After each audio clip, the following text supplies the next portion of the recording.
نحمده ونصلی علی رسولہ الکریم اما بعد۔ آج کا میرا موضوع قربانی کے تعلق سے ہے۔ قربانی کی تاریخ اتنی ہی قدیم ہے جتنا کہ انسان خود قدیم ہے۔ انسانوں کے جد امجد ابو البشر حضرت آدم علیہ السلام کے زمانے سے یہ قربانی کا دستور چلا آ رہا ہے۔ حضرت ابراہیم علیہ السلام کے دو بیٹے حابیل اور قابیل تھے۔ حابیل اور قابیل میں ایک رشتے کو لے کر اختلاف اور تنازع پیدا ہو گیا۔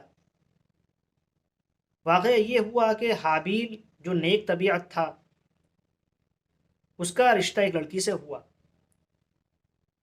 لیکن قابیل جو نیک طبیعت نہیں تھا، فرما بردار نہیں تھا، وہ اس لڑکی کو چاہتا تھا، یعنی اس کی خواہش تھی کہ اس کا نکاح اس سے ہو۔ دونوں میں آپس میں رشتے کو لے کر اختلاف پیدا ہوا۔ حضرت آدم علیہ السلام نے اختلاف کو ختم کرنے کے لیے یہ تجویز رکھی کہ دونوں قربانی کریں، اور جس کی قربانی قبول کر لی گئی اس کا رشتہ اس سے ہو جائے گا، اس کا نکاح اس سے ہو جائے گا۔ چنانچہ دونوں نے اپنی اپنی قربانی اللہ کی راہ میں پیش کری۔ حابیل نے ایک دمبا قربانی کے لیے پیش کیا، اور قابیل نے کھیت کا غلہ قربانی کے لیے پیش کیا۔ اس زمانے میں قربانی اور قربانی کی قبولیت کا یہ دستور تھا کہ جب جو چیز قربانی کے لیے پیش کرنی ہوتی تھی وہ کسی اونچی جگہ رکھ دی جاتی، آسمان سے ایک آگ آتی اور اس کو جلا کر ختم کر دیتی، تو یہ اس کی قبولیت کی علامت ہوتی تھی۔ اگر آگ نے نہیں جلایا تو گویا کہ وہ قبول نہیں ہوئی۔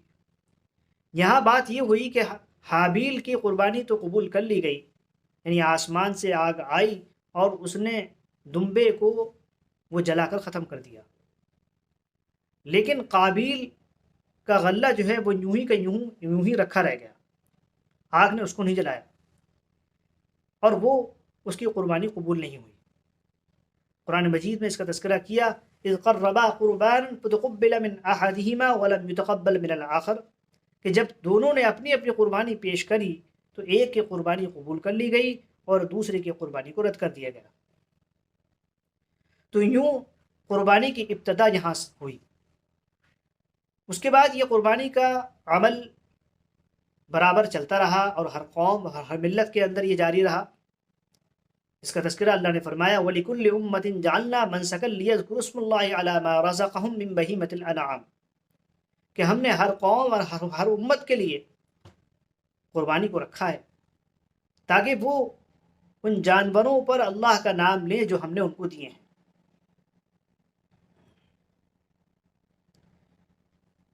لیکن اس میں اصل روح اور جان اور ایک شان جو پیدا ہوئی وہ حضرت ابراہیم علیہ السلام کے زمانے سے ہوئی۔ حضرت ابراہیم علیہ السلام کی آج سے 4000 سال قبل یا 6000 سال قبل عراق کے علاقے میں پیدائش ہوئی۔ آپ کی پیدائش ایک بت پروش کے گھر میں ہوئی۔ آپ کے والد آزر تھے اور وہ بت بیچا کرتے تھے، بت پروش تھے، اور جس علاقے میں ہوئی وہ بت پرستی کے عروج پر تھا۔ بت پرستی عام تھی، کوئی انسانوں کو پوج رہا ہے، کوئی پتھروں کو پوج رہا ہے، کوئی چیزوں کو پوج رہا ہے، بہت سارے معبودان باطل بنا رکھے تھے۔ چنانچہ حضرت ابراہیم علیہ السلام نے لوگوں کو سمجھایا اور ان کو توحید کی اور وحدانیت کی اور ایک اللہ کی دعوت دی اور شرک سے روکا، لیکن قوم نہیں مانی۔ پھر حضرت ابراہیم علیہ السلام جو ہیں ہجرت کر کے شام آ گئے، پھر شام میں رہے، پھر اس کے بعد مصر آئے اور مصر سے پھر شام۔ یوں حضرت ابراہیم علیہ السلام کی عمر 80 یا 83 سال کی ہو گئی، آپ کی بیوی حضرت سارہ علیہ السلام، جن سے کوئی اولاد نہیں ہوئی تھی، حالانکہ ابراہیم علیہ السلام برابر اللہ سے دعا کرتے رہے، رب حب لی من الصالحین، برابر تمناؤں میں رہے، امیدوں میں رہے، پھر اللہ تبارک و تعالیٰ نے ان کے لیے حضرت حاجرہ علیہ السلام بحیثیت بیوی کے ان کی زندگی میں آئیں۔ حضرت ابراہیم علیہ السلام نے حضرت حاجرہ علیہ السلام سے نکاح کیا، اور پھر ان کے بطن سے حضرت اسماعیل علیہ السلام کی ولادت ہوئی۔ حضرت ابراہیم علیہ السلام، حضرت اسماعیل علیہ السلام اور حضرت حاجرہ علیہ السلام کو مکہ لے آئے، جو وہاں قیام کیا۔ حضرت اسماعیل علیہ السلام کی عمر تقریباً 13 سال کی جب ہو گئی، اور ایک روایت میں آتا ہے کہ آپ بالغ ہو چکے تھے، حضرت ابراہیم علیہ السلام نے ایک خواب دیکھا۔ خواب یہ تھا کہ وہ حضرت اسماعیل علیہ السلام کو ذبح کر رہے ہیں۔ چنانچہ ابراہیم علیہ السلام نے اس کا تذکرہ اسماعیل علیہ السلام سے کیا اور کہا، یا بنی انی ارا فی المنام انی اذبحک فانظر ماذا تری، کہ میرے بیٹے میں دیکھتا ہوں کہ میں تمہیں ذبح کر رہا ہوں، یعنی خواب کا تذکرہ کیا۔ انبیاء علیہ السلام کا خواب بھی وہی ہوا کرتا ہے، اور ان کو جس طریقے سے بیداری کے حالت میں کسی بات کا حکم دیا جاتا ہے بذریعہ وحی، اسی طریقے سے اگر خواب میں بھی کسی بات کی طرف اشارہ کیا جائے تو وہ بھی وحی ہوا کرتا ہے، اور اس کی انجام دہی بھی ان کے لیے ضروری ہوتی ہے۔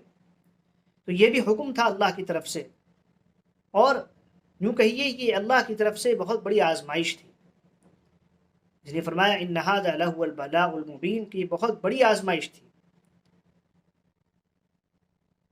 چنانچہ حضرت اسماعیل علیہ السلام نے فوراً کہا کہ آپ کو جس بات کا حکم دیا گیا ہے آپ اس کو انجام دیں۔ یا ابت افعل ما تؤمر ستجدنی انشاءاللہ من الصابرین، انشاءاللہ آپ مجھے صبر کرنے والوں میں سے پائیں گے۔ ابراہیم علیہ السلام اسماعیل علیہ السلام کو ذبح کرنے کے لیے مینا کے میدان میں لے گئے، اور وہاں ذبح کرنے کے عمل کو پوری طریقے سے انجام دینا شروع کیا۔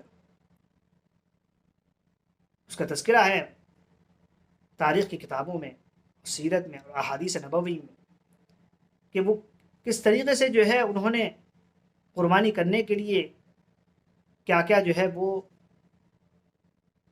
کوششیں کریں، اور اس کو انجام دینے کی پوری جو ہے سعی کر لی انہوں نے۔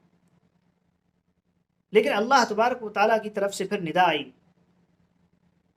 یا ابراہیم قد صدقت الرؤیا، اے ابراہیم آپ نے سچ کر دکھایا، آپ نے ثابت کر دیا، اور آپ جو ہم جس آزمائش میں ہم نے آپ کو ڈالا تھا، یا جو امتحان ہم نے آپ سے لیا، آپ نے وہ پوری طریقے سے انجام دیا، اور اس میں آپ کھڑے اترے۔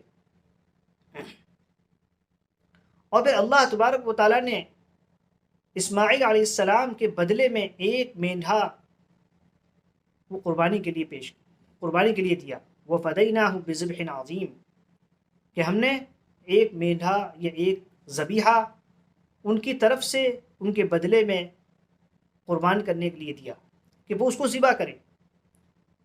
چنانچہ حضرت ابراہیم علیہ السلام نے وہ پھر مینڈھا وہ ذبح کیا مینا کے میدان میں، جہاں ہر سال مینا کے میدان میں ہزاروں قربانیاں ہوتی ہیں۔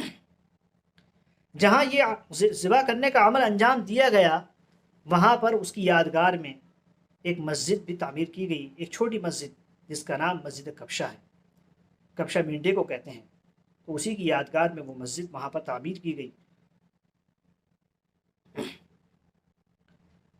تو یہ واقعہ ہوا، حضرت ابراہیم علیہ السلام نے جو ان کو حکم دیا گیا تھا وہ اس کو انجام دیا، اور پھر اللہ تبارک و تعالیٰ نے جو ان کی تعریف کری، اور پھر یہ ایک ایسا عمل ثابت ہوا کہ جس کو آج بھی جو ہے باقی رکھا گیا۔